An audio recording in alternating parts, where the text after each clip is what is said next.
Administrative ரீஆர்கனைசேஷனுக்காக இவ்வளவு நாள் எடுத்துக்கிட்டு இதை ரொம்ப குறுகிய காலத்துல பண்ணிட்டோம், அது நிறைவாக பண்ணிட்டோம் அப்படின்னு சொல்றது ஏற்புடையது அல்ல. இல்ல, அவருடைய உணர்வுகளை நம்ம மதிக்கிறோம். அவரு ரொம்ப சாஃப்ட் சென்சிட்டிவான ஆள். அவரு நம்ம முதல்வர் ஆக்சுவலி இட் இஸ் ஸோ ரொம்ப ஒரு நல்ல குணம் தான் அது. அந்த சென்சிட்டிவ், என்னுடைய நெஞ்சு இதா இருக்குது, இப்போ புண்ணா இருக்குது, அதா இருக்குது, இதா இருக்குது அப்படின்ட்டு நீங்க யார் மேல இப்போ இதை சொல்றீங்க? நீங்க தானே you should own up the responsibility. ஆட்சிக்கு வந்துட்டோம் அப்படின்னா இந்த ஆட்சி தாவேகாவினுடைய ஆட்சி, விஜயினுடைய தலைமையில் நடக்கக்கூடிய ஆட்சி. அப்போ இதுல முழு பொறுப்பையும் அவங்க ஏத்துக்கணும். போன ஆட்சியை விட போன மாசம் இருந்ததை விட இந்த மாசம் அதிகமாயிக்கிட்டு வருது அப்படின்ற செய்தி தானப்பா நமக்கு எல்லாருக்குமே சேருது. இப்ப இதை தவிர்க்கிறதுக்காவது ஈவன் அஸ் எ ஸ்ட்ராட்டஜி அவங்க இதை ப்ரீஎம்ப்ட் பண்ணணும் இல்லையா? இதுக்கு மாற்றா தகவலை கொடுக்கணும் இல்லையா? அப்போ ஒரு விதத்துல இப்போ நம்ம கல்ச்சர் எப்படி ஆகுதுன்னா எப்ஸ்டைனைசேஷன் ஆகுது. இன்றைக்கு நம்ம ஒழுக்கத்தை பற்றி பேசுறோம் பாத்தீங்களா? அந்த ஒழுக்கவியல், இந்த மொராலிட்டி, அதையே நம்ம ரீவிசிட் பண்ணணும். அடுத்து இந்த பெண்களுக்கு எதிரான வன்கொடுமைன்றது போதையினால மட்டும் கிடையாதுங்க. அது பெண்களை எப்படி பார்க்கிறோம் அப்படின்ற அந்த ஆணாதிக்க சிந்தனை இருக்குது. அதுல இருந்து முற்றிலுமாக விடுபடல. இந்த ஆணாதிக்க சிந்தனை எந்த அளவுக்கு போகுதுன்னா, இந்த பெண்களுக்கு இழைக்கப்படுகின்ற அந்த கொடுமைகள் இருக்கு இல்லையா, அதுல அதை செய்யும் போது குற்ற உணர்ச்சின்னு வரணும் இல்லையா? அந்த குற்ற உணர்ச்சி மழுங்கடிக்கப்பட்டு இருக்கு. இது எல்லாமே இந்த அறிவியல் தொழில்நுட்ப பெருக்கத்துல, இந்த அறிவியல் சிந்தனையில என்னமோ நாங்க அங்க போறோம் இங்க போறோம் அப்படின்னு எல்லாம் சொல்லக்கூடிய இந்த யுகத்துல நடந்துகிட்டு வர்றதுதான் நம்ம, அதாவது நமக்கு ரொம்ப கவலையோட அக்கறையோட பார்க்க வேண்டிய ஒரு பாயிண்டா நான் கருதுறேன். இன்னைக்கு சூழ்நிலைக்கு ஏற்ற மாதிரி புதிய சட்டங்கள் கொண்டு வரணும். அந்த சட்டம் மனிதத்தை இப்ப இருக்கக்கூடிய இந்த தலைமுறையினுடைய உணர்வுகளை மதிக்கக்கூடியதாக இருக்கணும். அதே சமயத்துல அவங்களுடைய எதிர்காலத்தை ப்ரொடெக்ட் பண்ணக்கூடியதாக இருக்கணும்.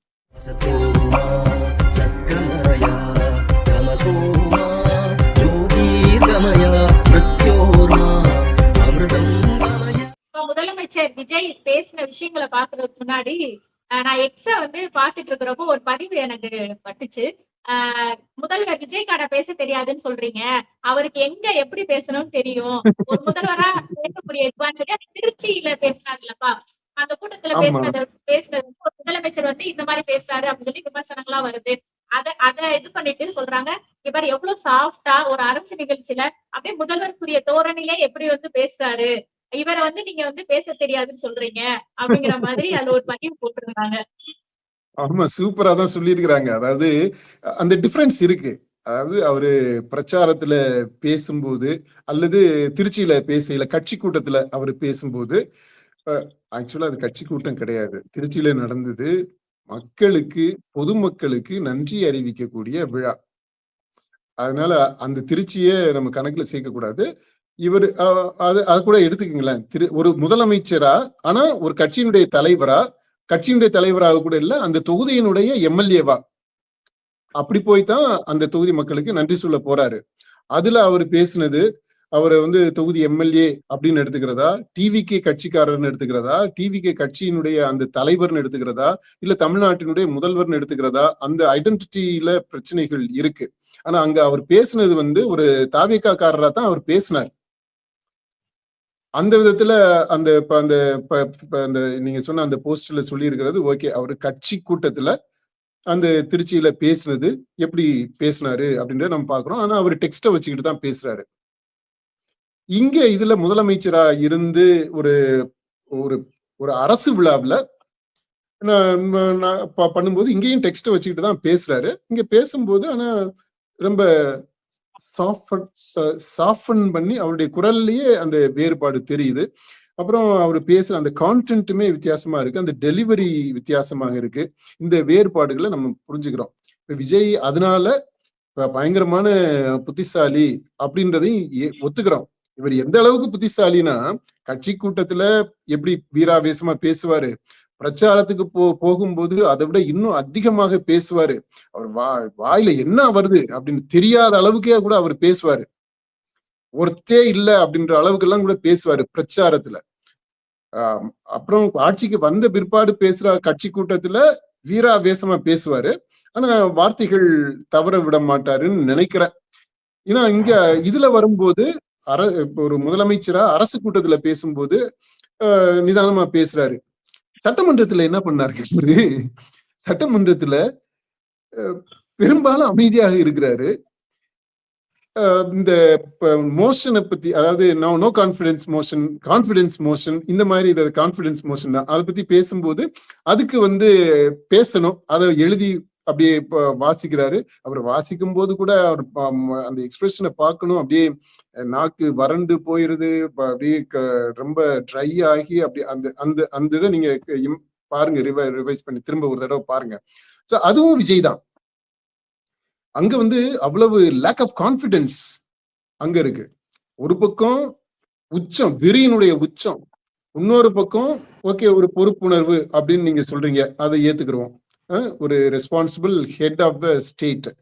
இன்னொரு பக்கம் உள்ள போயிட்டீங்க அப்படின்னா கான்பிடன்ஸே இல்லாத ஒரு முதலமைச்சர் நாற்காலியில உட்கார்ந்து இருக்கக்கூடியவர். இது கூட இது மூணா. இன்னொன்னு இருக்கு, அவர் டோட்டலாவே தப்பிச்சு ஓடுறது மீடியா. நமக்கு அவர் மீடியாவுக்கு பார்த்து பிரஸ் மீட் கொடுக்கணும், இன்டர்வியூ கொடுக்கணும் அப்படின்றதுல எல்லாம் நமக்கு உடன்பாடு கிடையாது. அவரு பார்க்காம இருக்கிறத நான் தப்பான விஷயமாவே நினைக்கல. ஆனா இப்ப இந்த போஸ்ட்ல சொன்னதுனால நான் சொல்றேன், அந்த விஜயினுடைய இன்னொரு பரிமாணம், மீடியாவை பார்த்த உடனே அரண்டு ஓடுறாரு, விழுந்து அடிச்சுக்கிட்டு தலை தெறிக்க ஓடுறாரு. இப்ப கொஞ்சம் டீசெண்டா ஒரு கும்பிடு போட்டுட்டு போறாரு. இப்ப முற்றிலுமாக பேசாமல் இருக்கக்கூடிய விஜய் இருக்காரு. பேச வேண்டிய நிர்பந்தத்தின் காரணமாக அதை பேசாம அளவா எழுதி வாசிக்கிறாரு.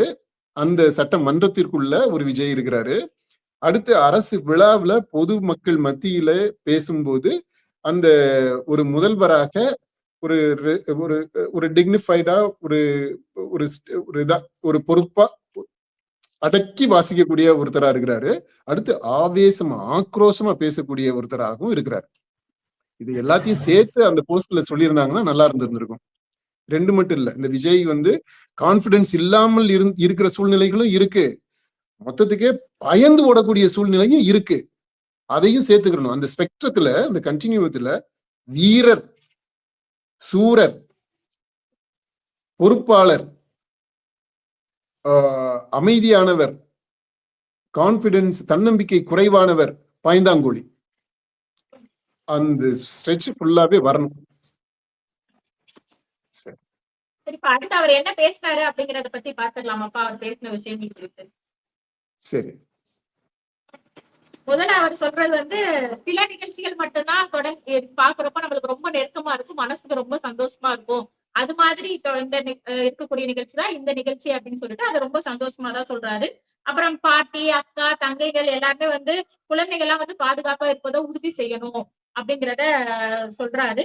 அப்புறம் நம்ம தேர்தல் நேரத்துல மட்டும் இதை சொல்லலாம், அதையும் செஞ்சு காண்பிட்டோம். குறுகிய காலத்துல நம்மளுக்கு கிடைத்த இந்த நேரத்துல நம்மளால என்ன செய்ய முடியுமோ அதை நம்ம செஞ்சிருக்கிறோம் அப்படின்னு சொல்றாரு.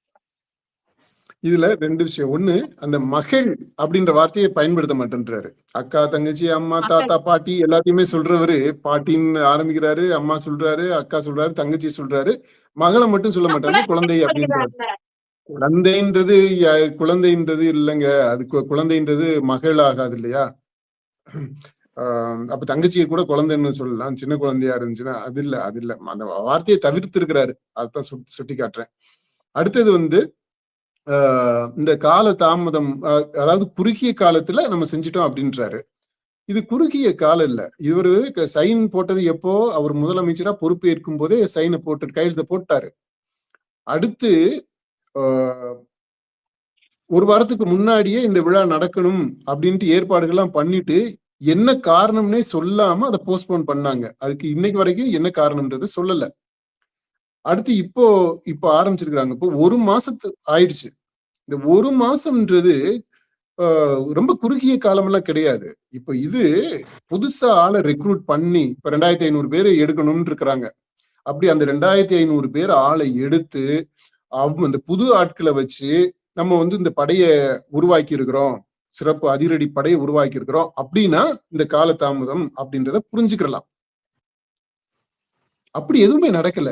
இந்த ஆட்கள் எல்லாம் ட்ரெஸ்ஸை மாத்தி இருக்கிறாங்க, காஸ்டியூமை மாத்தி இருக்கிறாங்க, ஏற்கனவே இருந்த ஆட்கள் தான். இந்த காவலர்கள் பூராமே. இப்ப ஏற்கனவே இருந்தவங்கள ரீஆர்கனைஸ் பண்றதுதான் இது. அட்மினிஸ்ட்ரேட்டிவ் ஒர்க் தான் இது. இது வந்து நீங்க கம்ப்யூட்டர்லயே போட்டீங்க அப்படின்னா, ஏஐட்ட சொல்லிட்டீங்கன்னா 1 மணி நேரத்துல இந்த யாரு எங்க இருந்து பிக்கப் பண்றது, அவங்களுடைய வேலைக்கு வேற யார டெப்யூட் பண்றது அப்படின்றது எல்லாத்தையும் அழகா சொல்லிரும். அதனால இன்னைக்கு டெக்னாலஜியை வச்சுக்கிட்டு நாலேஜ் ரெவல்யூஷன் நடக்கக்கூடிய இந்த காலத்துல போய்கிட்டு இந்த ஜஸ்ட் அட்மினிஸ்ட்ரேட்டிவ் ரீஆர்கனைசேஷனுக்காக இவ்வளவு நாள் எடுத்துக்கிட்டு இதை வந்து ரொம்ப குறுகிய காலத்துல பண்ணிட்டோம், அது நிறைவாக பண்ணிட்டோம் அப்படின்னு சொல்றது ஏற்புடையது அல்ல. அது ஒண்ணுதான்ப்பா. மற்றபடி அவர் சொன்ன அந்த பாயிண்ட்ஸ் மத்த இதெல்லாம் ஏத்துக்கிறோம்.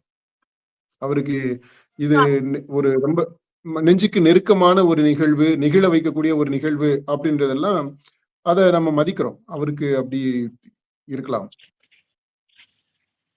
அடுத்தது அவர் சொல்லக்கூடியது தன்னம்பிக்கையாக இருக்க வேண்டும். அதற்கு முதல் கட்டம் தான் இது.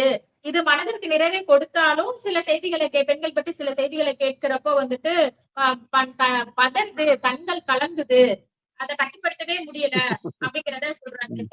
குடும்பத்தை சேர்ந்தவங்க தானே இதை பாதிக்கப்படுறாங்க, எப்படி மனசு பதறாம இருக்கும் அப்படிங்கிறத அவர் சொல்றாருப்பா. அத சொல்லிட்டுதான் தேட முடியாது, ரியாலிட்டியை வந்து தேடணும் அப்படிங்கிறாரு. ஆமா. இப்போ இந்த விஷயம் விஜய் முதல்வரா சொல்றாரா இல்ல பிரச்சாரத்துல இருந்த விஜயா தாவிகா அந்த கட்சியினுடைய தலைவரா பிரச்சாரம் பண்ணும்போது அந்த அவரா கட்சியினுடைய தலைவரா தேர்தலுக்கு முன்னாடி பிரச்சாரத்துல சொல்றாரா? இது ரெண்டுக்கு வித்தியாசம் இருக்குது இல்லையா? இப்ப இவரு இந்த மாதிரி நிகழ்ச்சி நடக்குது, என்ன பாதிக்குது, கண் கலங்குது, மனசு உடைஞ்சு போகுது அப்படின்னு எல்லாம் சொல்றது இப்போ ஆட்சிக்கு வந்து 1 மாசம் கழிச்சு சொல்றதுன்றது எப்படிங்க நீங்க ஏத்துக்குவீங்க? இல்ல அவருடைய உணர்வுகளை நம்ம மதிக்கிறோம். அவரு ரொம்ப சாஃப்ட் சென்சிட்டிவான ஆள். அவரு நம்ம முதல்வர் ஆக்சுவலி இட் இஸ் சோ ரொம்ப ஒரு நல்ல குணம் தான் அது. அந்த சென்சிட்டிவிட்டி அது இருக்கிறது, இமோஷனலா ஃபீல் பண்றது, அந்த எம்பத்தைஸ் பண்றதுன்றதெல்லாம் நல்ல குணம். ஆனா நீங்க ஒரு அட்மினிஸ்ட்ரேட்டர், நீங்க ஹெட்டுங்க, இந்த ஸ்டேட்டினுடைய ஹெட். நீங்க ஆட்சிக்கு வந்து 1 மாசம் ஆயிடுச்சு. நீங்க இந்த கையெழுத்து போட்டு இந்த மாதிரி அதிரடி படை நடத்துறது, இந்த பெண்களுக்கு எதிரான குற்றங்கள் எல்லாத்தையும் சீரியஸா எடுத்துக்கிறேன் அப்படின்னு சொல்லி அந்த வேலையை ஆரம்பிச்சு 1 மாசம் ஆயிடுச்சு. இந்த 1 மாசம் ஆன பிற்பாடும் நீங்க இன்னுமே என்னுடைய நெஞ்சு இதா இருக்குது, இப்போ புண்ணா இருக்குது, அதா இருக்குது, இதா இருக்குது அப்படின்ட்டு நீங்க யார் மேல இப்போ இதை சொல்றீங்க? நீங்க தானே you should own up the responsibility. 1 மாசத்துல எவ்வளவு நிகழ்வுகள் நடந்துகிட்டு இருக்கு, அதை கட்டுப்படுத்தி இருக்கணும் இல்லையா? கட்டுப்படுத்தினது மாதிரியாவது தெரியணும் இல்லையா? நடக்குதுன்றது ஒண்ணுப்பா, நடக்குது, இந்த மாதிரி நடக்குதுன்றது தெரியப்படுத்துறது இருக்கு இல்லையா? அப்புறம் உங்களுடைய ஏற்கனவே அந்த கட்சியினுடைய அந்த வெர்ச்சுவல் வாரியர்ஸ் எல்லாம் இருக்கிறாங்க, அது எதுக்கோ பயன்படுத்திக்கிட்டு இருக்கணும். இன்னைக்கு வரைக்குமே அவங்க வந்து ரொம்ப ஆக்டிவா இருக்கிறாங்க. அது ஒரு தாவிகாவை விமர்சித்தோ, இந்த ஆட்சியை விஜயினுடைய தலைமையிலான ஆட்சியை விமர்சனம் பண்ணியோ, அல்லது முதல்வர் விஜயினுடைய செயல்பாடுகளை விமர்சனம் பண்ணியோ, அமைச்சர்களை பற்றியோ ஏதோ ஒரு விமர்சனமா ஒரு போஸ்ட் வந்துருச்சு அப்படின்னா அதை தூக்குறதுக்கு, சோசியல் மீடியால இருந்து தூக்குறதுக்கு டெக்னிக்கலா என்ன செய்யணுமோ அதெல்லாம் செஞ்சுக்கிட்டு தானே இருக்கிறாங்க இவங்க. அந்த மாதிரி செய்யும் போது ப்ரோ ஆக்டிவா சில வேலைகளையும் நம்ம செய்யலாமே. இந்த ஆட்சியில இந்த 1 மாசத்துல இந்த குற்றச்செயல்கள் சம்பந்தமா இந்த ஆக்ஷன் எல்லாம் எடுத்திருக்கு, இந்த அரசு எடுத்திருக்கு, இந்த விளைவுகள் நடந்திருக்கு அப்படின்னு சொல்லிட்டு அதை காட்சிப்படுத்தலாம் இல்லையா? மக்கள் முன்னாடி தகவலை கொண்டு போய் சேர்க்கலாம் இல்லையா? அதை அவங்க செய்யல.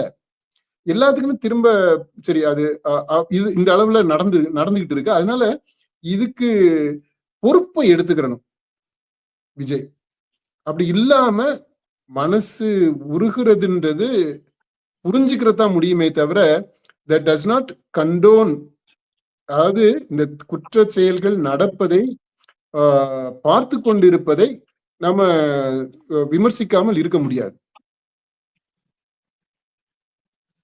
அடுத்து அவர் சொன்ன பெண்களுக்கு எதிரான குற்றங்கள் ஏன் இப்படி நடக்குது அப்படிங்கறத நம்ம ரீல்ஸ்ல தேடுறத பார்க்க கூடாது, ரியாலிட்டில என்ன நடக்குது அப்படிங்கறது வந்து புரிஞ்சுக்கணும் அப்படிங்கிறாரு. இவர் ரீல்ஸ் பத்தி இவர் பேசுறாரு. அதுதான் இப்பதான் சொன்னேன் இல்லையா, அந்த ரீல்ஸ்ல தான் இன்னைக்கு வரைக்குமே தாவேகாவினுடைய கட்சி தொடங்குனதுல இருந்து, நான் அதுக்கு முன்னாடி இருந்துமே கூட, ஆனா அரசியலுக்கு வந்த பிற்பாடு, ஆரம்பத்துல இருந்து ஆட்சிக்கு வந்த பிற்பாடு இன்றைக்கு இந்த விழா நடந்தது வரைக்குமே எடுத்துக்கங்க. அல்லது இன்றைக்கு இந்த பதிவு நடக்கிற இன்றைக்கு வரைக்குமே நீங்க எடுத்துக்கங்க. இந்த reels, Instagram reels, shorts, social மீடியால இருக்கக்கூடிய, அப்புறம் இந்த எக்ஸ், ஃபேஸ்புக், வாட்ஸ்அப், இந்த டிஜிட்டல் வேர்ல்டு இருக்கு இல்லையா, வெர்ச்சுவல் ரியாலிட்டி, அந்த ரியாலிட்டிய வச்சுதான் இவங்க வாழ்க்கையே ஓடிக்கிட்டு இருக்கு. இந்த தாவிகாவினுடைய வாழ்க்கையே, எக்ஸிஸ்டன்ஸே அதுவே இதை நம்பித்தான். இதுதான் அவங்களுடைய லைஃப் பிளட். இது இல்லாம அந்த அந்த அமைப்பை இருக்க முடியாது. அமைப்புன்னு பார்த்தோம்னா வெளியில இருக்கக்கூடிய மற்ற கட்சிகள் மாதிரி அந்த ஸ்ட்ரக்சர், இன்ஃப்ராஸ்ட்ரக்சர், சிஸ்டம் அப்படியெல்லாம் இல்ல. இவங்களுக்கு இருக்கக்கூடியது எல்லாமே வெர்ச்சுவல் உலகத்துல இருக்குது, சோசியல் மீடியால இருக்கு, இந்த டிஜிட்டல் உலகத்துக்குள்ள இருக்கு. இப்போ இதுதான் அந்த கட்சியினுடைய இயல்பாகவும் இருக்குது. இது இல்லாட்டினா அது இல்ல அப்படின்ற அளவுல இருக்கு. அந்த மாதிரி இருந்துட்டு இப்ப முதல்வர் வந்து இதுல தேட வேண்டாம், அதுல தேட வேண்டாம், ரீல்ஸ்ல, இன்ஸ்டால இல்ல, அப்புறம் எங்க போய் தேடுறது அப்படின்னு சொன்னது ஒரு அவங்கள பொறுத்த மட்டும் இல்ல, அவர் சொன்னதுன்றது ஒரு முரண் இருக்கு, ஒரு பாரடாக்ஸ் இருக்கு. ஆனா அந்த பாயிண்ட் கரெக்ட் தான். இன்ஸ்டால சொல்யூஷன்ஸ் இல்ல. இன்ஸ்டா வந்து ஒரு ப்ரொபகேண்டா டூல். இன்ஸ்டா வந்து ஒரு பிரெயின் வாஷ் பண்ணக்கூடிய ஒரு ஆற்றல் மிக்க ஒரு tool. It's a tool, it's a technique, it is a strategy. அந்த அளவுல இருக்கு. ஆனா ரியாலிட்டி அப்படின்னு சொல்லும் போது நீங்க ரியாலிட்டிக்குள்ளதான் வரணும். ரியல் வேர்ல்டு பத்தாது. இந்த வெர்ச்சுவல் வேர்ல்டு அது முழு உண்மை கிடையாது. அந்த பாயிண்ட், அவர் சொன்ன பாயிண்ட் கரெக்ட். இந்த பெண்களுக்கு எதிரான குற்றங்கள், குழந்தைகளுக்கு எதிரான குற்றங்களுக்கு காரணம் வந்து என்ன அப்படின்னு சொல்லி ஆய்வு செஞ்சு பார்த்தோம்னா போதை பொருள் தான் அப்படிங்கிறத சொல்றாரு. அது வந்து மே 10ஆம் தேதியில இருந்து குறைஞ்சு வரல, இது முன்னாடி இருந்தே இருக்கு, வேரோட பரவி இருக்குது அப்படிங்கறத சுட்டி காட்டுறாரு.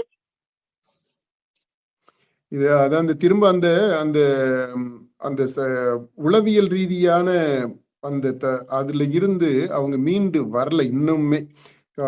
அதாவது ரெஸ்பான்சிபிலிட்டியை ஏத்துக்கிறது. ஆட்சிக்கு வந்துட்டோம் அப்படின்னா இந்த ஆட்சி தாவேகாவினுடைய ஆட்சி, விஜயினுடைய தலைமையில் நடக்கக்கூடிய ஆட்சி. அப்போ இதுல முழு பொறுப்பையும் அவங்க ஏத்துக்கணும். அப்படி அந்த அமைச்சர்கள் ஏத்துக்கணும், அமைச்சரவை ஏத்துக்கணும். அந்த மாதிரி அந்த பொறுப்பை ஏற்றுக்கொள்ளுகின்ற அந்த மன பக்குவம் இன்னமுமே அந்த வரல அவங்கள்ட்ட. இப்ப வரைக்குமே அந்த பொறுப்பை, பிரச்சனைகளுக்கான காரணங்கள் எல்லாத்தையுமே அதுக்கு முந்தின ஆட்சி மேல தள்ளி விடுறது. இதுல கொஞ்சம் மைல்டா பண்ணிருக்கிறாரு. சொல்லிட்டு அதை அவரே கட் பண்ணிடுறாரு. சரி இதை பத்தி விட்டுருவோம் அப்படின்ட்டு போறாரு. ஆனா இருந்தாலும் என்னன்னா, இதுக்கு இன்னுமே அதை ஓன் பண்ணிக்கல. 1 மாசம் ஆயிடுச்சு இல்ல நம்ம பதவிக்கு வந்து பொறுப்பு எடுத்து.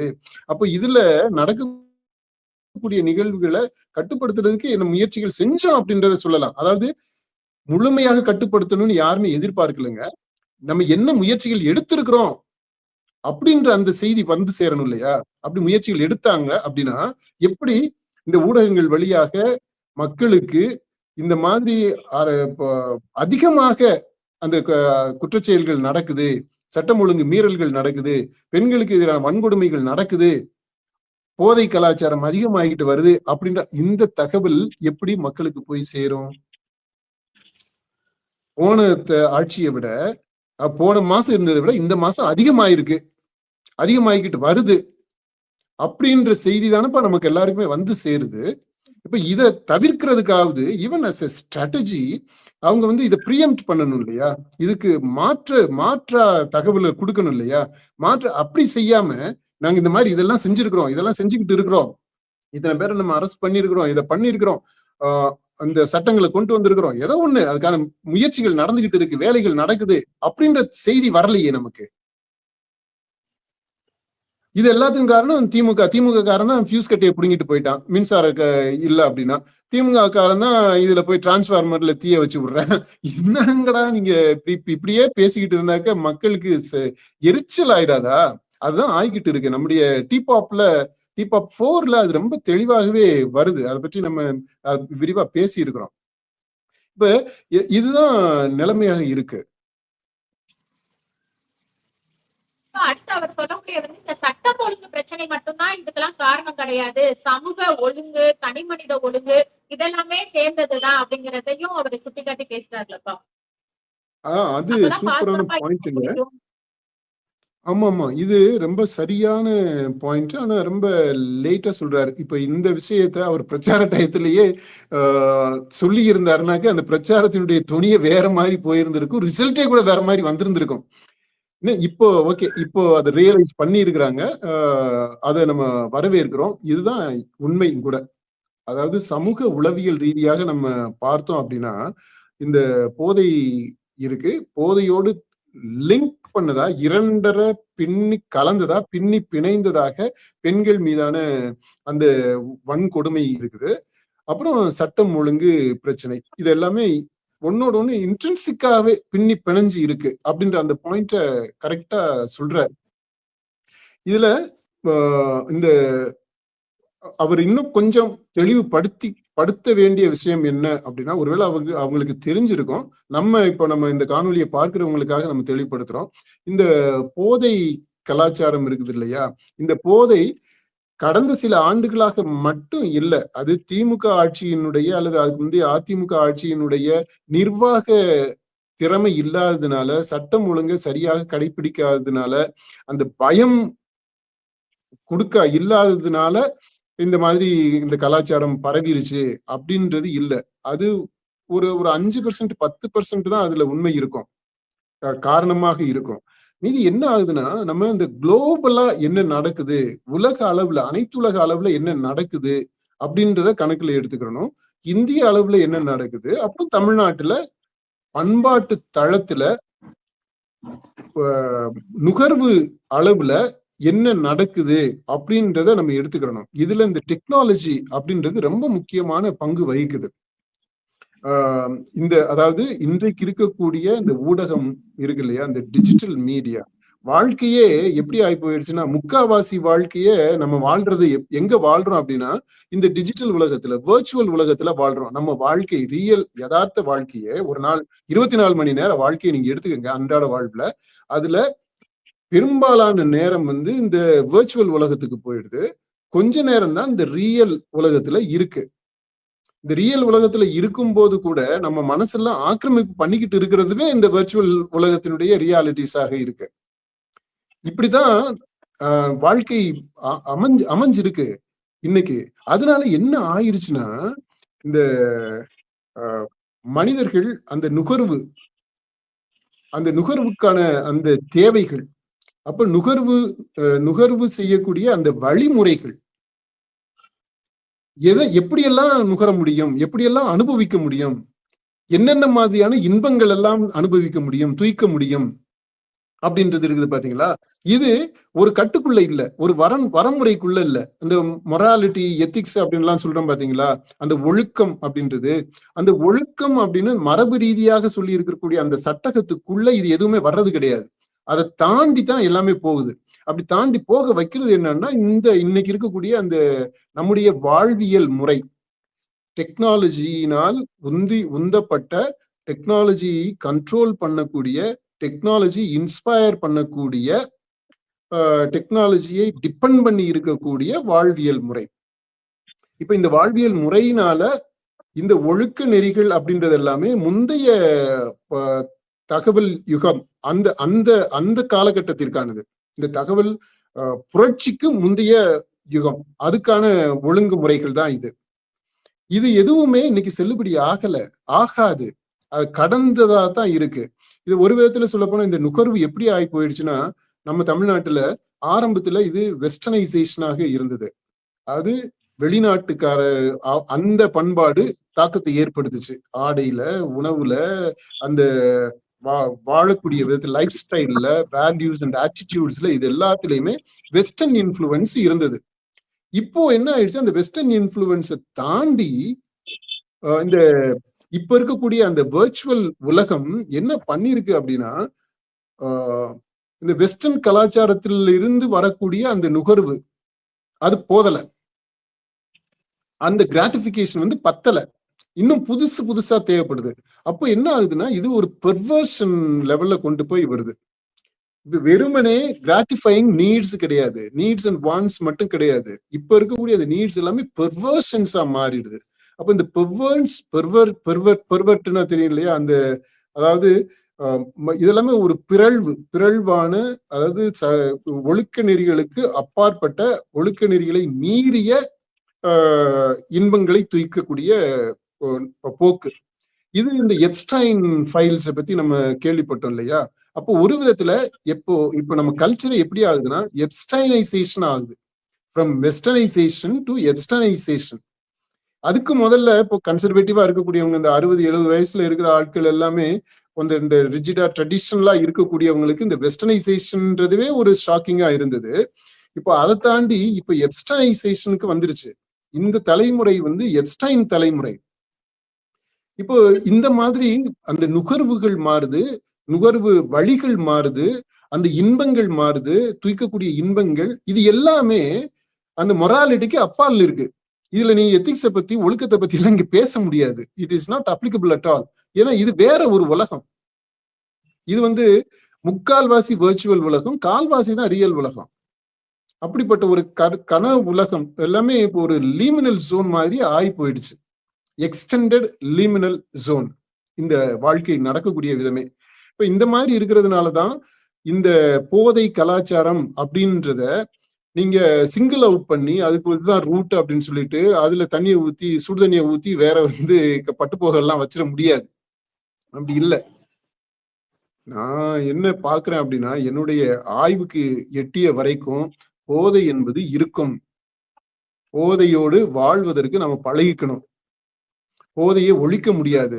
ஆனா போதைய முறைப்படுத்தலாம், நெறிப்படுத்தலாம், கட்டுப்படுத்தலாம், வழிப்படுத்தலாம், கைட் பண்ணலாம், மென்டரிங் பண்ணலாம். ஓரளவிற்கு சட்டத்தை பயன்படுத்தி மிரட்டலாம். அது ஓரளவுக்கு தான். அது மிரட்டி இதை வந்து இந்த நெறிக்குள்ள கொண்டு வர்றதுக்கு, அதை ஒரு கட்டுக்குள்ள கொண்டு வர்றதுக்கு அது பயன்பாட வந்து அப்ப என்ன ஆகுதுன்னா, இன்றைக்கு நம்ம ஒழுக்கத்தை பற்றி பேசுறோம் பாத்தீங்களா, அந்த ஒழுக்கவியல், இந்த மொராலிட்டி, அதையே நம்ம ரீவிசிட் பண்ணணும். ரீவிசிட்னா வெறுமனே ரிவைஸ் பண்ணா மட்டும் பத்தாது, அது ராடிக்கலாகவே ரீகான்ஸ்டிடியூட் பண்ணணும். அந்த வேல்யூஸ் எல்லாமே மாறி போயிருச்சு, மாறிக்கிட்டு வருது. இதுலதான் இந்த முரண்பாடுகளை நம்ம பாக்குறோம். அப்போ அதுக்கேற்றது மாதிரி சட்ட திட்டங்களையுமே நம்ம மாற்ற வேண்டி இருக்கும். இது எதிர்வினை ஆற்றினா பத்தாது, ரீஆக்ஷன் பத்தாது, ப்ரோ ஆக்டிவா நம்ம வந்து அதை பார்க்கணும். இது ஒரு பக்கம். அடுத்து இந்த பெண்களுக்கு எதிரான வன்கொடுமைன்றது போதையினால மட்டும் கிடையாதுங்க. அது வந்து பெண்களை எப்படி பார்க்கிறோம் அப்படின்ற அந்த ஆணாதிக்க சிந்தனை இருக்குது, அதுல இருந்து முற்றிலுமாக விடுபடல. இதுல நான் என்ன ஒரு பெரிய கான்ட்ராஸ்ட பாக்குறேன் அப்படின்னா, ரொம்ப ரொம்ப அதாவது அலார்மிங்காவும் இருக்கு. இந்த ஊடகங்கள் எல்லாமே பயங்கரமான அட்வான்ஸா மாறிடுச்சு. டெக்னாலஜி இஸ் ஐயோ பயங்கரமான இம்ப்ரூவ்மெண்ட், இல்ல அன்இமேஜினபிள். இவ்வளவு அறிவியல் தொழில்நுட்பம் வளர்ந்த காலத்திலையும் அந்த ஆணாதிக்க சிந்தனைன்றது மாறவே இல்லை. மாறவே இல்லைன்றது மட்டும் இல்ல, அது உறுதிப்படுத்தப்படுது. It is getting reinforced. அது உறுதிப்படுத்தப்படுது. அது இன்னும் இறுகி வருது. அது நியாயப்படுத்தப்படுது.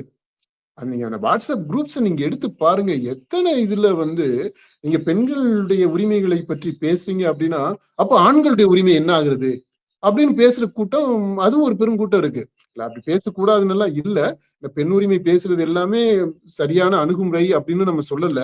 ஆனா அந்த இதை சொல்றேன், அந்த எப்படி போக்கு இருக்குது அப்படின்ட்டு. நம்ம இந்த ஆண் ஆதிக்க சிந்தனை அப்படின்றது மாறல அப்படின்றது மட்டும் இல்லைங்க, அது இறுகிக்கிட்டு வருது, அதிகமாகிக்கிட்டு வருது, உறுதியாகிக்கிட்டு வருது, அது இன்னும் கொஞ்சம் கொடூரமாகிக்கிட்டு வருது.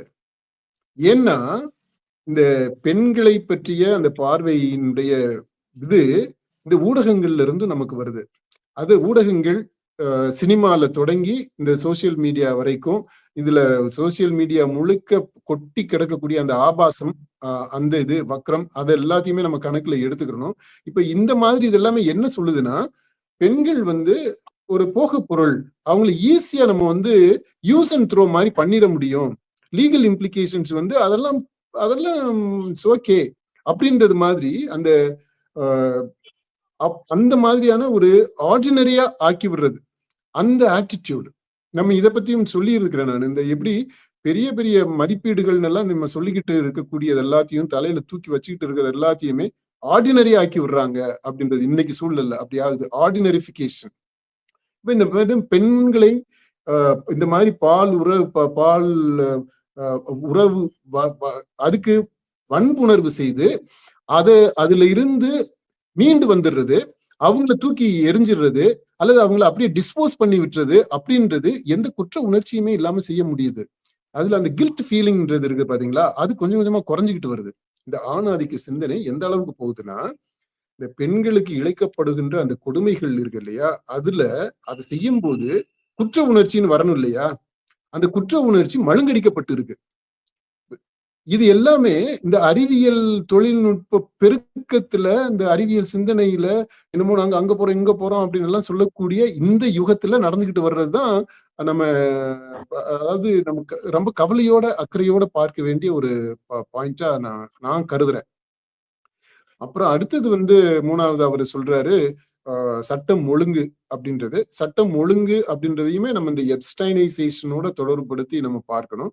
இது இப்ப இருக்கக்கூடிய இந்த சட்டம் ஒழுங்கு அப்படின்றது எல்லாமே ஒரு மிரட்டல் அப்படின்றது அளவுல இருக்கு.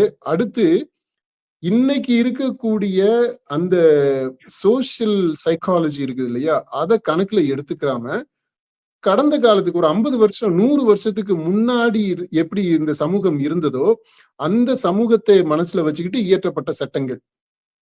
அப்போ இருந்த கருத்தியல் வேற, அப்போ இருந்த ஒழுக்க நெறிகள் வேற, அப்போ இருந்த மதிப்பீடுகள் வேற, உலக கண்ணோட்டம்ன்றது வேற. அது எல்லாமே மாறி இருக்கு இன்னைக்கு. இன்னைக்கு போற போக்குல பையனும் பொண்ணும் வாட்ஸ்அப்ல மீட் பண்ணிட்டு விரும்புனா அவங்க வந்து எந்த எக்ஸ்ட்ரீமுக்குமே உடல் ரீதியாக உறவு வச்சுக்கிற முடியும். பிடிக்கல அப்படின்னா போற போக்குல ஓகே பிரேக்கப் அப்படின்னு சொல்லிட்டு போக முடியும். அதுல எந்த பிரச்சனையுமே இல்லை. அந்த மாதிரி ஆயிடுச்சு இல்லையா. நட்பு, ஃப்ரெண்ட்ஷிப், செக்ஸ், செக்ஷுவல் ரிலேஷன்ஸ் அப்படின்றது எல்லாமே அந்த அளவுக்கு வந்துருச்சு. மியூச்சுவலா நம்ம என்ன பண்ண முடியுமோ அது வந்து குற்றம் இல்லை அப்படின்றது. இந்த ரியாலிட்டியை கணக்குல எடுத்துக்கணுமா எடுத்துக்க கூடாதா இன்னைக்கு சூழ்நிலையில? இப்ப இதை நீங்க என்ன பண்ண போறீங்க? இதை வந்து வன்மையா கண்டிக்க போறீங்களா? இதை அடக்கி ஒடுக்க போறீங்களா?